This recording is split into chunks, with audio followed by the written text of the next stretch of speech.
नमस्कार दोस्तों, स्वागत है आपका संस्कृत यूनिवर्स में। और आज हम देखने वाले हैं शुक्ल यजुर्वेद एवं कृष्ण यजुर्वेद एक अध्ययन के रूप में।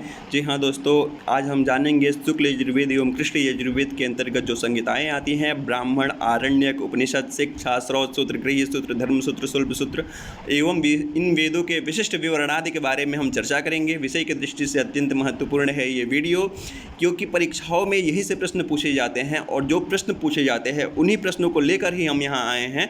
कोई भी बाहरी तत्व यहाँ पे संग्रहित नहीं किया गया है, इसलिए वीडियो बहुत ही महत्वपूर्ण है। तो आइए शुरू करते हैं। सर्वप्रथम हम देखते हैं शुक्ल यजुर्वेद के बारे में। शुक्ल यजुर्वेद के अंतर्गत जो शुक्ल यजुर्वेद के ऋत्विक है उनका नाम अध्वर्यु है, जो शाखा है उसका नाम माध्यान्दिनी है। माध्यान्दिनी शाखा का ही अपर नाम वायसनेयी शाखा है। तो याद रखिए कि माध्यान्दिनी या वायसनेयी कोई भी शाखा का नाम पूछे तो शुक्ल यजुर्वेद ही आप टिक लगाएंगे। उसके बाद इसके अंतर्गत 40 अध्याय हैं और 303 अनुवाक, 1975 मंत्र। तो ये है शुक्ल यजुर्वेद के कुछ विवरण। आगे देखते हैं काण्व शाखा के बारे में। काण्व शाखा के अंतर्गत भी 40 अध्याय हैं, 328 अनुवाक है और 2086 मंत्र हैं। जी हाँ दोस्तों, 2086 मंत्र हैं। उपनिषदों के बारे में देखते हैं तो शुक्ल यजुर्वेद के उपनिषद हैं ये, जिसमें ईशावास्योपनिषद जिसमें सिर्फ 18 मंत्र हैं और बृहदारण्यकोपनिषद जिसमें 6 अध्याय और 47 ब्राह्मण हैं। तो दोनों उपनिषदों का नाम याद रख लीजिए, ईशावास्योपनिषद और बृहदारण्यकोपनिषद। ये दोनों उपनिषद जो हैं शुक्ल यजुर्वेद के अंतर्गत आते हैं। इसके बाद से देखते हैं कल्प सूत्र के बारे में। कल्प सूत्र के अंतर्गत बहुत सारे विषय आते हैं, जैसे श्रौत सूत्र, गृह्य सूत्र, धर्म सूत्र और शुल्ब सूत्र। तो श्रौत सूत्र के अंतर्गत कात्यायन श्रौत सूत्र जिसमें 26 अध्याय हैं, जो शुक्ल यजुर्वेद का श्रौत सूत्र माना जाता है, कात्यायन श्रौत सूत्र। इसमें 26 अध्याय हैं। और गृह्य सूत्र जो है, एकमात्र गृह्य सूत्र बहुत ही इंपॉर्टेंट है, पारस्कर गृह्य सूत्र, जिसमें 3 कांड है। तो इसको भी याद रखिएगा कि शुक्ल यजुर्वेद का अगर आपसे कोई पूछता है कि गृह्य सूत्र क्या है तो पारस्कर गृह्य सूत्र जिसमें 3 कांड हैं। अब शुल्ब सूत्र देखते हैं शुक्ल यजुर्वेद का शुल्ब सूत्र। तो इसमें मात्र जो घ नंबर पे दिया गया है, जैसे क, ख, ग, घ में दिया है, घ में जो कात्यायन शुल्ब सूत्र है वही एकमात्र इसका शुल्ब सूत्र है। और ये बाकी सब जो दिए हैं, बौधायन शुल्ब सूत्र, मानव शुल्ब सूत्र, आपस्तंभ शुल्ब सूत्र, मैत्रायणी शुल्ब सूत्र, हिरण्यकेशी या सत्यासाढ़ शुल्ब सूत्र, वराह शुल्ब सूत्र, ये सब कृष्ण यजुर्वेद के हैं जो आगे आपको इसी वीडियो में बताए जाएंगे। इसके आगे देखते हैं दोस्तों शिक्षा ग्रंथ के बारे में। जो अब शुक्ल यजुर्वेद के जो शिक्षा ग्रंथ है, तो जहाँ पे भी आपको याज्ञवल्क्य का नाम मिल जाए तो आप समझ लीजिए कि शुक्ल यजुर्वेद से संबंधित है। तो यहाँ याज्ञवल्क्य शिक्षा है जिसमें 116 श्लोक हैं और ये किसका है, तो शुक्ल यजुर्वेद का शिक्षा ग्रंथ है। इसके बाद से आते हैं प्रातिशाख्य शास्त्र के बारे में। तो वायसनेयी प्रातिशाख्य जो है, इसके रचयिता जो है कात्यायन है और इसमें जो है 8 अध्याय हैं। तो याद रखिए कि वायसनेयी प्रातिशाख्य जो है शुक्ल यजुर्वेद का है और इसके रचयिता जो है कात्यायन है और इसमें अध्याय जो है वो कितने हैं, 8 हैं। इसके बाद से आगे देखते हैं। अभी तक तो हमने जो देखा वो सब शुक्ल यजुर्वेद का था। अब यहाँ से हम स्टार्ट करते हैं कृष्ण यजुर्वेद के बारे में। उसके एक अध्ययन के बारे में एक तीखी दृष्टि डालते हैं इसके ऊपर कि इसके ऋत्विक कौन है। तो इसके भी ऋत्विक अध्वर्यु हैं। तो आप यजुर्वेद के ऋत्विक को ही समझ लीजिए कि अध्वर्यु हो, चाहे शुक्ल यजुर्वेद का हो चाहे कृष्ण यजुर्वेद का हो।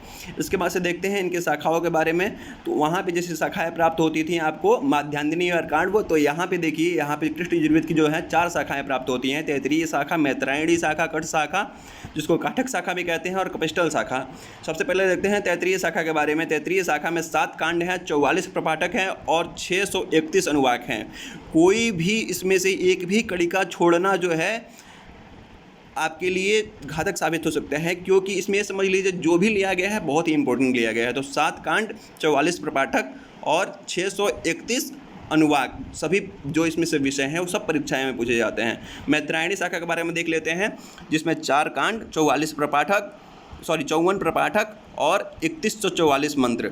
फिर से बोलते हैं कठ और काठक शाखा के बारे में। तो 50 खंड है, इसमें 40 स्थानक हैं। क्या है इसमें, स्थानक, उसमें प्रपाठक थे और इसमें स्थानक है।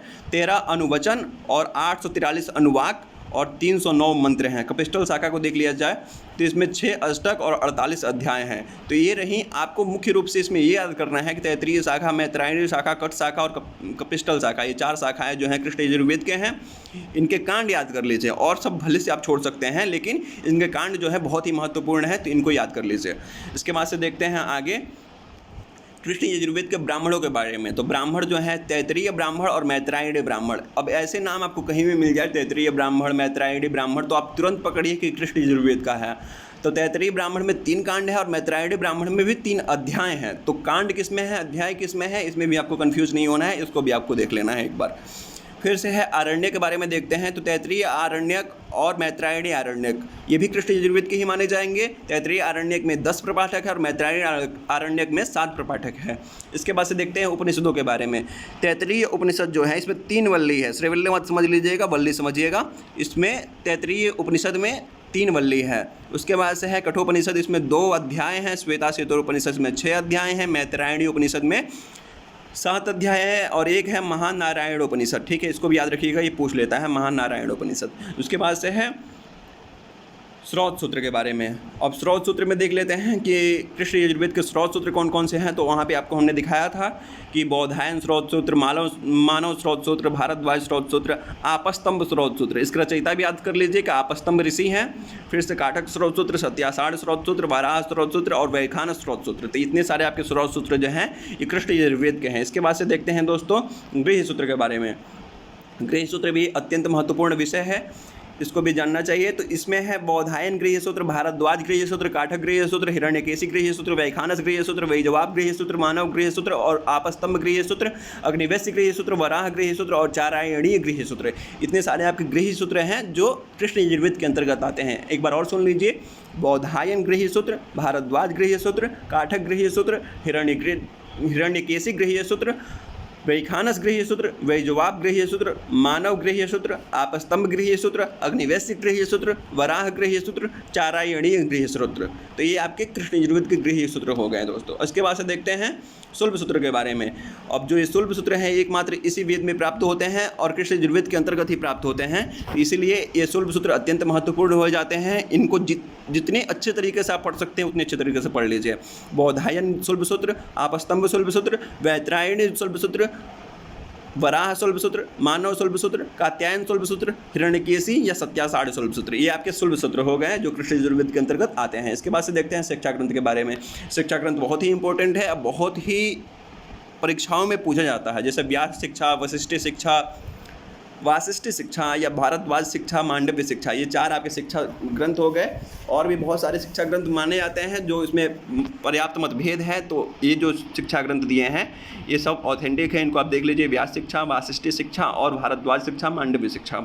इसके बाद से आगे आते हैं, देखिए ये प्रश्न जो है किसी भी परीक्षा में देख लीजिए, नीट जेआरएफ वगैरह की परीक्षाओं में बहुत ही मतलब टिक पॉइंट करके पूछा जाता है कि कौन कौन से होत्रीगण हैं और कौन कौन से होत्रीगण के अंतर्गत कौन कौन से जो हैं इसके अंतर्गत ऋत्विक आते हैं। जैसे होत्रीगण में, होत्रीगण जानते ही हैं, होत्रीगण दस्तई या फिर होत्री वेद जो कहते हैं ये ऋग्वेद के अंतर्गत आता है। तो होत्रीगण में जो ऋत्विक गण आते हैं वो कौन कौन से आते हैं?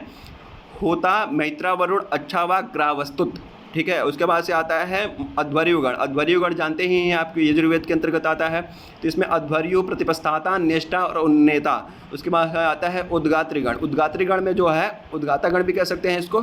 तो उद्गाता, प्रस्तोता, प्रतिहर्ता और सुब्रह्मण्य ये जो है सामवेद के अंतर्गत आते हैं। फिर से ब्रह्मगण ये जो है अथर्ववेद के अंतर्गत आते हैं। इसमें ब्रह्मा, ब्रह्मणा, छंदसी, आग्निद्र और पोता ये आपके हो गए ऋत्विक गण।